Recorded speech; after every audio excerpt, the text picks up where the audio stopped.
If you plan to buy land with someone, divide it, and each take ownership of a separate piece, then you may face unexpected tax consequences if you're not careful.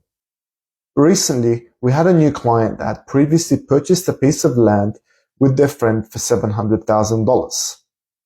They had split it, with our client keeping one part of the land and the friend keeping the other. By the time they were ready to divide the land, its value had increased to $800,000. Since they didn't have an agreement in place on how to divide the land between themselves, they ended up having to pay tax on a $25,000 capital gain each.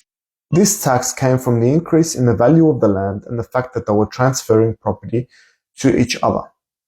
It's essentially calculated as 50% of the increase in the market value for each person times 50% of the transfer of each of the shares of the properties to each other, which seems quite unreasonable and unfair, especially when there's really no cash available to pay for the tax.